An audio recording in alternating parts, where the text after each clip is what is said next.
زینب بہت خوبصورت تھی لیکن گونگی تھی۔ میں نے اس کا رشتہ اپنے اکلوتے بیٹے کے لیے مانگ لیا۔ میں نے سوچا کہ لڑکی گونگی ہے، میرے بیٹے کو میرے خلاف نہیں کرے گی اور نہ ہی کچھ بولے گی۔ میں اس لڑکی کو بیاہ کر لے آئی اور پھر میرے سر پر پہاڑ ٹوٹ پڑا۔ جب شادی کی رات مجھے کمرے سے بیٹے کے چلانے کی آواز آئی۔ میں بھاگتی ہوئی جس کمرے میں گئی تو میرا نام نادیہ ہے، میرا تعلق گجرانوالہ سے ہے۔ دبئی میں میرے شوہر کی نوکری تھی، اس لیے ہم وہیں رہتے تھے، لیکن اب میری اس غیر ملک میں رہتے رہتے گھر کی یاد ستانے لگی تھی۔ میں پاکستان واپس جانا چاہتی تھی اور روز شوہر پر زور ڈالتی تھی کہ اب دبئی کو چھوڑ کر ہمیشہ ہمیشہ کے لیے پاکستان چلتے ہیں۔ میرے اس فیصلے کے پیچھے یہ وجہ تھی کہ میں اپنی بیٹی کی شادی کسی اچھے پاکستانی گھرانے میں کرنا چاہتی تھی۔ ایک اور وجہ بھی تھی اور وہ تھا میرا بیٹا عمر۔ وہ تو عام شکل و صورت کی تھی، لیکن شکر تھا کہ میرے بچے حسین اور خوبصورتی میں اپنے نانا پر گئے تھے۔ میرا بیٹا تو ہو بہو اپنے دادا کی تصویر لگتا تھا۔ ان دنوں میں اس کی وجہ سے پریشان تھی۔ دبئی کی آزاد فضاؤں میں جوان ہو کر وہ بہت خود مختار ہو گیا تھا۔ مجھے اس کے دوستوں سے پتہ چلا کہ وہ کسی لڑکی کے ساتھ تعلقات میں بھی ہے، اس لیے میں جلدی پاکستان پہنچ کر اس کی شادی کرنا چاہتی تھی، لیکن دیر ہو گئی۔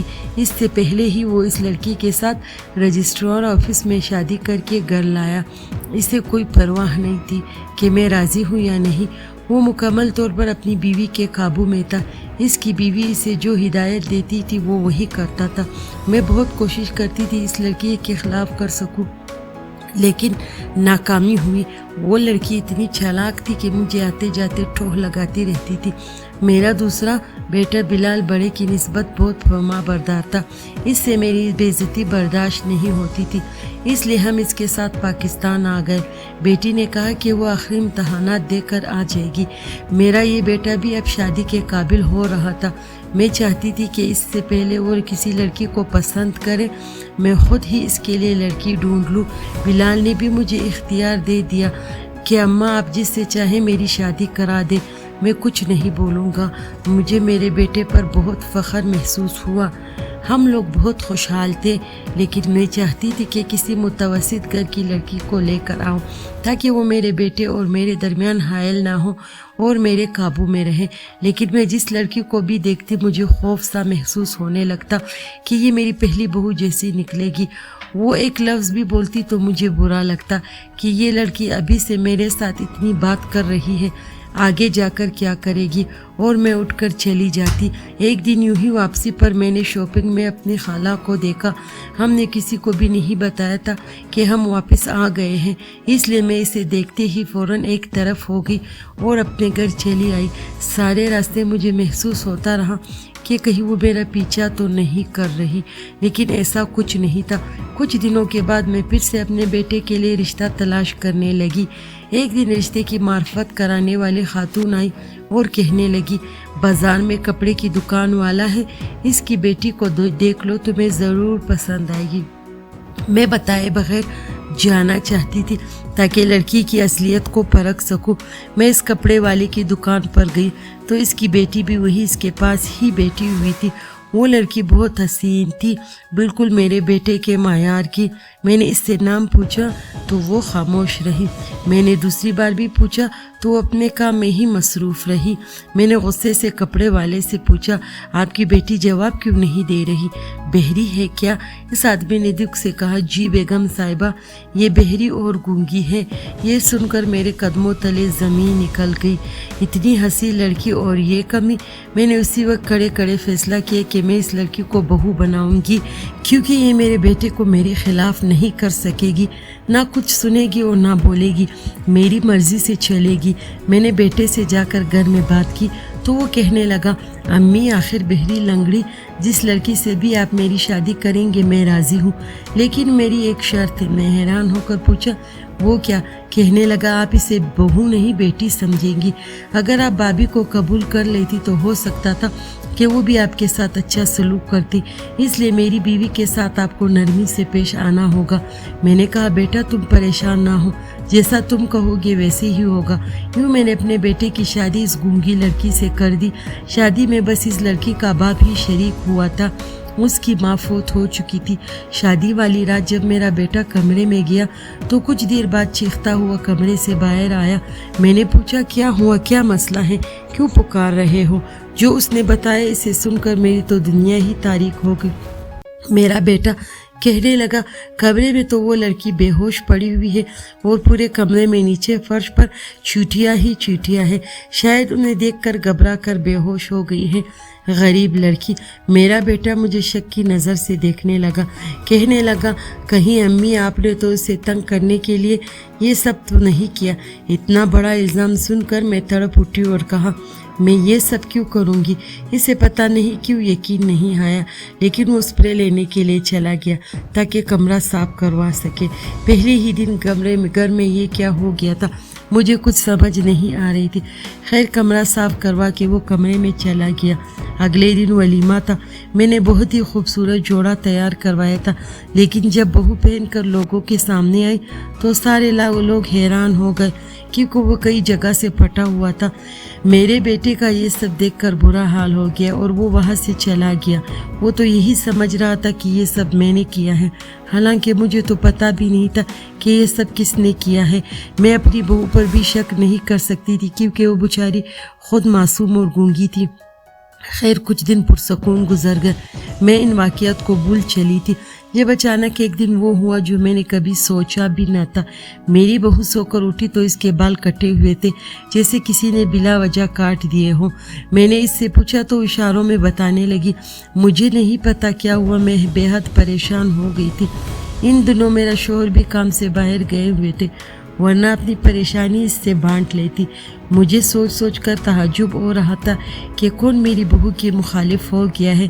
मुलाजिम सिर्फ नीचे वाली मंजिल तक ही महदूद है, ऊपर आने की इजाज़त नहीं थी और मेरे अलावा घर में कोई और रहता ही नहीं था। शाम को मेरा बेटा आया तो मुझसे उलझने लगा कि अम्मी आपने मेरी बीवी के बाल क्यों काटे? मैं सुनकर शजदा रह गई। मेरा फरमाबरदार बेटा कैसे बातें कर रहा था। इस दिन मेरी बेटी भी वापस आ गई। मेरी बहू इसे देखकर बहुत खुश हुई और इसे गले लगाने लगी थी कि मेरी बेटी मायरा ने इसको हल्के से धक्का लगाया, लेकिन ना जाने कैसे बहू पीछे को गिर पड़ी। ये मंजर मेरे बेटे ने देख लिया और गुस्से से कहने लगा अम्मी आप ही काफ़ी नहीं थी जो अब आपकी बेटी भी मेरी बीवी के मुखालिफ बनकर आ गई। वो अपनी बीवी को कमरे में ले गया। फिर तो अक्सर ऐसा होता कि मेरी बहू के साथ रोज़ कुछ ना कुछ नागवार वाक़या होने लगता। कभी बावर्ची खाने में काम करते हुए इसके कपड़े को चिंगारी लग जाती और कभी इसको चाकू से खराश आ जाती। एक बार इसका पाँव फिसला तो वो आखिरी 2 जीनों से गिर गई। ये सब मामूली हादसाती सी बातें थी और किसी का इसमें कोई कसूर नहीं था, लेकिन मेरा बेटा वो आकर मुझे और मेरी बेटी को मोरद इल्ज़ाम ठहराता।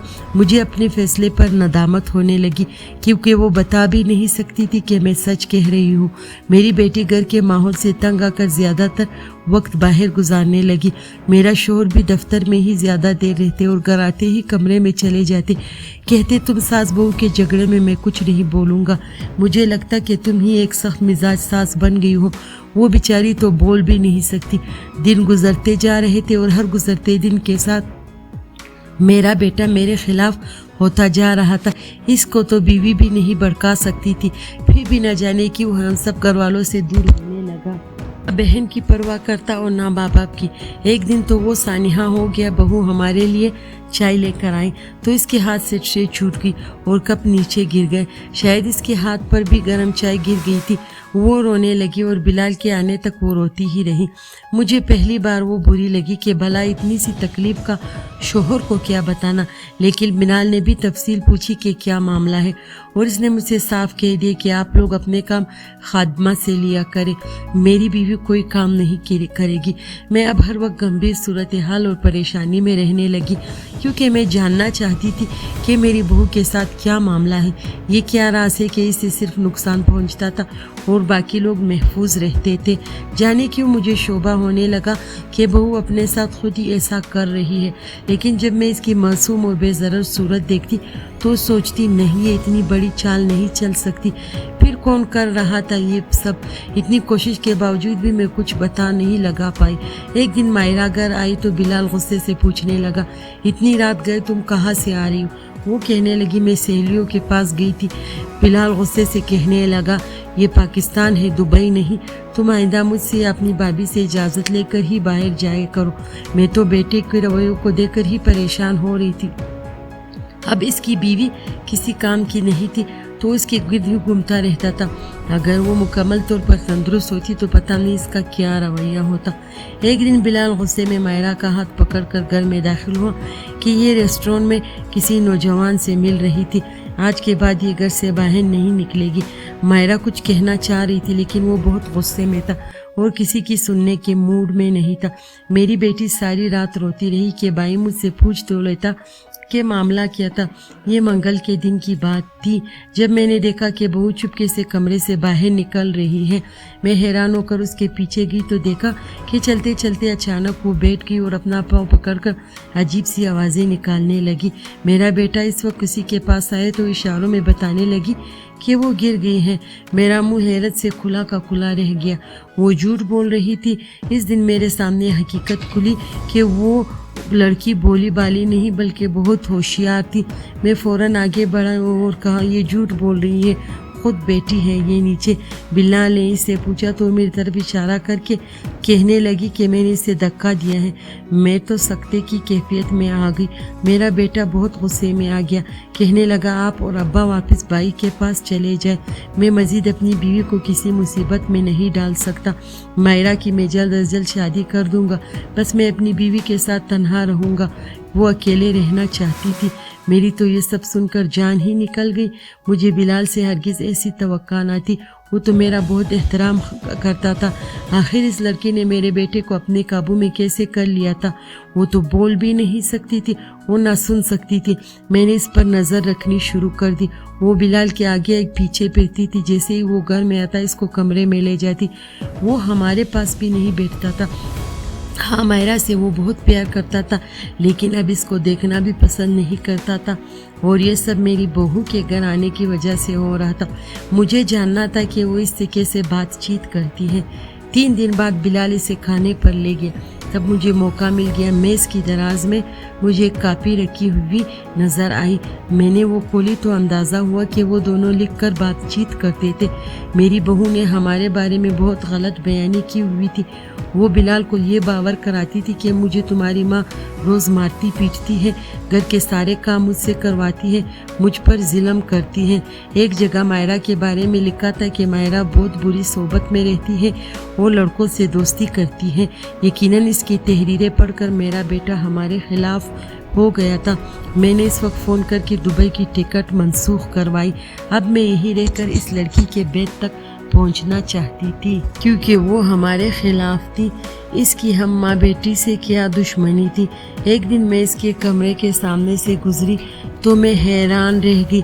इसके कमरे से किसी के बात करने की आवाज़ आ रही थी। मैंने आहिस्ता से दरवाज़ा खोलकर देखा तो वो वही खड़ी किसी से बात कर रही थी। वो बोल सकती थी। मुझे ये देखकर ज़बरदस्त धचका लगा। मैं फ़ौरन वहाँ से हटकर अपने कमरे में चली गई। जो कुछ मैंने देखा था मुझे यकीन नहीं आ रहा था। इसका मतलब था कि हमें धोखा दिया गया था। वो इतना अरसा से हमें बेवकूफ़ बना रही थी। कुछ देर में मेरा बेटा भागता हुआ आया और कहने लगा, अम्मी मायरा घर से चली गई है। इसका मैसेज आया मेरे फ़ोन पर जिस पर लिखा है कि वो अपनी मंशा से घर छोड़कर जा रही है। मुझे लगा ये सब सुनकर मेरा दिल रुक जाएगा। मैं वहीं बैठ गई। इस वक्त मेरी बहू भी आ गई। मैंने इसका कॉलर पकड़ लिया और चिल्लाकर कहा, ये सब तुमने किया है, सब तुम्हारी वजह से हुआ है। मेरी बेटी घर छोड़कर चली गई है, हमारी आबरू खाक में मिल गई है। बिलाल गुस्से से कहने लगा, अम्मी इसमें इस मासूम का क्या कसूर है? ये ना तो बोल सकती है ना सुन सकती है। आप इस पर क्यों इल्ज़ाम लगा रही हैं? मैंने कहा, बहू को मैं पहचान गई हूँ कि तुम बोल सकते हो और सुन भी सकते हो। कौन हो तुम? किस मकसद से इस घर में आई हो? सच्चाई से आगाह करो। مجھے لگا تھا کہ یہ سب سن کر وہ گھبرا جائے گی، لیکن وہ مسکراتے ہوئے کہنے لگی، میں زینب رابعہ کی بیٹی ہوں، آپ کی خالہ کی بیٹی۔ مجھے ایسے لگا میرے کانوں پر بم پھٹا۔ اتنا بڑا اور کڑوا سچ وہ رابعہ کی بیٹی تھی؟ مجھے پرانی یادیں ستانے لگی۔ میں شادی سے پہلے ایک غریب گھرانے سے تعلق رکھتی تھی۔ ایک قسمت واری کی ایک خوشحال گھرانے کے لڑکے نے مجھے پسند کر لیا۔ بلکہ یہ سچ ہے کہ میں نے خود بہت محنت کی تھی کہ کمال کسی طرح میری طرف مائل ہو جائے، اور وہی ہوا۔ ایک دن اس نے مجھ سے شادی کا پیغام بھیجا اور میں نے فوراً قبول کیا۔ در حقیقت میں نے کمال کی چھوٹی بہن جو اس یونیورسٹی میں پڑھتی تھی اسے اپنا دوست بنا لیا تھا تاکہ اس کے ذریعے اس کے بھائی کے دل میں جگہ بنا سکوں۔ کمال کی 2 بہنیں اور 3 بھائی تھے۔ وہ بھائیوں میں درمیانہ تھا اور گھر میں اس کی اور اس کی چھوٹی بہن کی شادی باقی رہ گئی تھی، جو کہ خود کو میری قریبی سہیلی سمجھتی تھی، جبکہ میں نے اسے کبھی حقیقی دوست نہیں سمجھا تھا۔ میرے لیے تو بس ایک ذریعہ تھی۔ مجھے کہ کمال کے گھر والوں نے بہت شفقت اور محبت سے اپنایا تھا، لیکن میں اکیلے رہنا چاہتی تھی۔ 2 دیور اور دیورانیاں، ساس سسر اور نند، یہ سب لوگ مجھے گرا گزرتے تھے۔ دل چاہتا تھا کہ انہیں جلد از جلد نکال باہر کروں اور اس گھر پر اکیلے حکومت کروں، لیکن میرا شوہر اپنی چھوٹی بہن سے بے حد محبت کرتا تھا۔ وہ بہت خوبصورت تھی، اس لیے وہ مجھے ناگوار لگتی تھی۔ اکثر وہ مجھ سے شکایت کرتی کہ میں اس کی دوست بن کر ہی اچھی تھی، اب بابی بن کر بدل گئی ہوں۔ میں اسے کیا بتاتی کہ بس تمہارے ذریعے اس گھر میں داخلہ حاصل کرنا تھا۔ میں نے روز بروز گھر میں لڑائی جھگڑا شروع کر دیا۔ سب لوگ سمجھ گئے تھے کہ میں کیا چاہتا ہوں، اس لیے بڑے دونوں دیور اپنی بیویوں کو لے کر خاموشی سے الگ ہو گئے۔ میرا شوہر راضی نہیں تھا، لیکن میں نے آہستہ آہستہ اس کا ذہن اس کے گھر والوں کے خلاف کر دیا تھا، اور اب وہ میری ہاں میں ہاں ملاتا تھا۔ میرا بیٹا پہلا پیدا ہوا تو میں اپنے والدین کے پاس چلا گئی کہ یا تو اپنے سسرال والوں کو گھر سے نکالو، نہیں تو میں واپس نہیں آؤں گی۔ میری ساس سسر معاملے کی تہ کو سمجھتے تھے، وہ خود ہی گھر چھوڑ کر دوسرے کے بیٹے کے پاس چلے گئے۔ میری نند کی تعلیم کا آخری سال باقی تھا، اس لیے وہ رک گئی تھی، اور مجھ سے یہ بھی گوارا نہیں ہو رہا تھا، کیونکہ مجھے ڈر تھا کہ کہیں میرا شوہر میرے قابو سے نہ نکل جائے، اپنی بہن کے ذریعے والدین سے نہ تعلق بحال کرے۔ میں نے رابعہ سے جان چھڑانے کا فیصلہ کر لیا۔ ایک دن میں نے منصوبہ بنایا، وہ جس ٹیکسی ڈرائیور کے ساتھ جاتی تھی اس کو دوپہر 12 بجے فون کر کے کہا کہ رابعہ کو یونیورسٹی مت لے جانا، اس کا بھائی خود لے جائے گا۔ دوسری طرف میں نے رابعہ کو فون کر کے کہا کہ اس کی ٹیکسی خراب ہو گئی، تم یونیورسٹی کے قریب والے کیفے میں چلی جاؤ، کسی کو تمہیں لینے کے لیے بھیجتی ہوں۔ میں نے اپنی ایک دور کے رشتہ دار کو فون کر کے کہا کہ اس کے پاس جانے کو کہا، اور میں خود شوہر کے دفتر پہنچ گئی کہ مجھے علم تھا کہ میرا شوہر جب دیکھے گا کہ رابعہ ایک غیر مرد کے ساتھ ہے تو وہ بہت غصہ ہوگا اور میرے رشتہ دار کے ساتھ ہی اس کی شادی کر دے گا۔ اب جیسے ہی میں اپنے شوہر کو لے کر وہاں پہنچی تو رابعہ ایک نوجوان کے ساتھ پہلے سے بیٹھی ہوئی تھی۔ میں نے اپنے شوہر کو وہ دکھا کر کہا، دیکھو اپنی بہن کے کام یونیورسٹی کے بہانے لڑکوں سے ملتی ہیں، میں نے تمہیں بتایا تھا نا، لیکن تمہیں اعتبار نہ آیا، اب اپنی آنکھوں سے دیکھ لو۔ رابعہ ہمیں دیکھ کر گھبرا گئی اور کہنے لگی، بھائی یہ میری کلاس فیلو ہے، مجھے یہاں تنہا دیکھا تو بات کرنے آ گیا، مجھے بابی نے کہا تھا یہاں آنے کو۔ کمال بہت غصے میں آ گئے تھے اور اس نوجوان سے کہا کہ کل اپنے والدین کو لے کر آنا اور اس سے شادی کر کے لے جانا۔ وہ نوجوان بہت غریب سا تھا اور رابعہ کو پسند بھی کرتا تھا۔ اگلے دن کمال نے بغیر کسی کو اطلاع دیے اس کا نکاح کر کے اسے رخصت کر دیا تھا۔ میرا منصوبہ تھا کہ اسے اپنے رشتہ داروں کے حوالے کر دوں گی، لیکن وہ اس دن کیفے تک پہنچ ہی نہیں سکتی۔ خیر یہ معاملہ مناسب تھا کیونکہ وہ ایک غریب گھر میں چلی گئی تھی۔ بعد میں کمال میں میرے کہنے والوں پر سب گھر والوں کو یہی بتایا تھا کہ رابعہ گھر سے بھاگ گئی ہے۔ ایک بار اس نے کمال سے ملنے کی کوشش کی، لیکن میں نے اسے ملنے نہیں دیا اور دروازے سے واپس لوٹا دیا۔ इस साल मेरे घर दूसरे बेटे की पैदाइश भी हुई और हम दुबई मुंतकिल हो गए। अब हम कई साल बाद वापस आए थे। इस दिन शॉपिंग मॉल में इन लोगों ने मुझे देख लिया था। मुझे क्या मालूम था मेरा किया हुआ सलूक मेरा इंतज़ार कर रहा है। ज़ैनब मेरी खाला की बेटी थी। ये जानकर मेरे पैरों तले से ज़मीन खिसक गई। वो अपनी माँ पर होने वाले सलूक का बदला लेने आई थी। इसने बाकायदा स्कीम बनाकर बिलाल से शादी की थी। ज़ैनब कहने लगी आपने मेरी माँ के साथ बहुत नारवा सलूक किया, लेकिन मैं चाहकर भी आपके साथ बेटी के साथ इतना बुरा नहीं कर पाई। स्टोर रूम में बेहोश पड़ी है, वो कहीं नहीं गई। मैं तो सिर्फ आपको एहसास दिला रही थी कि जब किसी माँ बाप को पता चले कि इनकी बेटी घर छोड़कर चली गई है तो इन पर क्या गुजरती है। मैंने ही जानबूझकर ये सब कुछ किया, महज आपको याद दहानी कराने के लिए, क्योंकि जब दूसरे पर गुजरती है तब पता चलता है कि दूसरा शख्स किस कर्ब से गुजरा है। मेरी माँ भी तकलीफ़ में इतना साल गुजारे हैं। मेरी माँ तो इस बात की हामी नहीं थी कि मैं इंतकाम के लिए शादी करूँ। वो अब तक नाराज़ है मुझसे। मैंने इनके सामने हाथ जोड़ लिए और इल्तिजा की कि मुझे माफ़ कर दो। मैं ख़ुद भी गुज़िश्ता कई सालों से अज़ाब में थी कि मैंने वाकई बहुत गलत किया है। मुझे अपनी गलती का एहसास हो गया। इसने कहा मुझसे नहीं, मेरी माँ से माफ़ी मांगिए जो इतना अरसा से अपने ख़ानदान से दूर है। सिर्फ आपकी वजह से मैंने राबिया के घर जाकर इससे माफ़ी मांगी। मेरे शोहर और बेटा मुझे नफ़रत अमेज़ नज़रों से देख रहे थे। राबिया बहुत नेक दिल थी, इसने तो मुझे माफ़ कर दिया था, लेकिन कमाल की नज़रों में जो किराहियत और नफ़रत थी वो मुझसे बर्दाश्त ना हुई। मेरी वजह से इसने अपनी बहन को नाहक सज़ा दी। सब घर वाले मिलकर रहने लगे थे और मैं वहाँ शर्म के मारे नज़रें नहीं उठा पाती थी। शोहर ने मुझे अपने कमरे से निकाल दिया था। एक दिन मैं घर से चली गई और पनाहगाह में आ गई। यही मेरी जैसी औरतों की सज़ा है कि वो अपने से दूर रहें। ज़ैनब और मेरा छोटा बेटा कभी कभार आकर मिल लेते हैं, लेकिन मेरे शोहर ने पलट कर आज तक मेरा हाल नहीं पूछा। वो अपनी छोटी बहन से बेपनाह मोहब्बत करता था और बहन की तबाही की जिम्मेदारी वो खुद पर महसूस कर रहा था, इसलिए मुझसे किताए ताल्लुक़ कर लिया। मैं सबसे यही कहना चाहती हूँ कि बिला वजह की ज़िद, नफ़रत और मनसूबाबंदी आर्जी तौर पर आपको कामयाबी दिखा सकती है, लेकिन खुदा के हाथ ताकीर हो सकती है, अदम तवक्कल नहीं।